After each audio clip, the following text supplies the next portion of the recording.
यह घटना 1999 के आसपास की है। दिल्ली में रहने वाले हमारे एक दूर के रिश्तेदार पहली बार हमारे गांव जगनपुरा में अपने एक नजदीकी रिश्तेदार के घर पर आए, पर वहां उनका मन नहीं लगता था। रिश्तेदार अपने व्यवसाय में व्यस्त रहते और उनकी पत्नी अपने छोटे छोटे बच्चों में।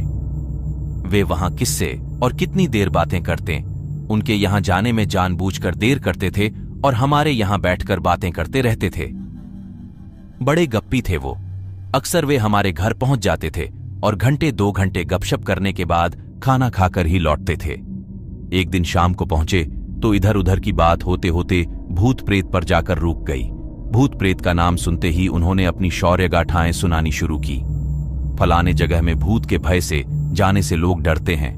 मैं वहां रात भर रहा, फलाने जगह पर ये किया वो किया, और हम सभी उनके हिम्मत के आगे नतमस्तक थे। मेरी मम्मी ने 1-2 बार रात के समय इस तरह की बातें न करने की याद भी दिलाई, पर वो नहीं माने। नहीं चाची जी, भूत प्रेत कुछ होता ही नहीं है, वैसे ही मन का वहम है ये, और न जाने कहां कहां के ऐसे वैसे किस्से सुनाते ही रहे। उस दिन खाते पीते कुछ अधिक ही देर हो गई थी। रात के 11 बज गए थे। गांव में काफी सन्नाटा हो जाता है। उस घर के छत से आवाज दे देकर बच्चे बार बार बुला रहे थे। सामने के रास्ते से जाने से कई मोड़ पड़ जाने से उनका घर हमारे घर से कुछ दूर पड़ जाता था, पर खेत से होकर एक शॉर्टकट रास्ता था। हम लोग अक्सर उसी रास्ते से जाते आते थे। उन्होंने भी उस दिन उसी रास्ते से जाने का निश्चय किया। पीछे के दरवाजे से उन्हें भेजकर हम लोग दरवाजा बंद करके अंदर अपने अपने कामों में लग गए। अचानक मेरी छोटी बहन के दिमाग में क्या आया, छत पर जाकर देखने लगी कि वे उनके घर पहुंचे या नहीं। अंधेरा काफी था, मेरी बहन को कुछ भी दिखाई नहीं दिया।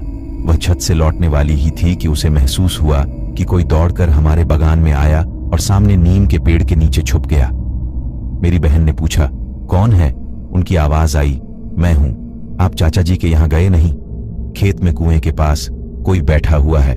गांव में रात के अंधेरे में चोरों का ही आतंक रहता है। उनकी इस बात को सुनकर हम लोगों को चोर के होने का ही अंदेशा हुआ। जल्दी जल्दी पिछवाड़े का दरवाजा खोला गया। पूछने पर उन्होंने हमारे अंदेशे को गलत बताते हुए कहा कि वह आदमी नहीं, भूत प्रेत जैसा कुछ है, क्योंकि कुएं के पास उसकी 2 लाल लाल आंखें चमक रही हैं।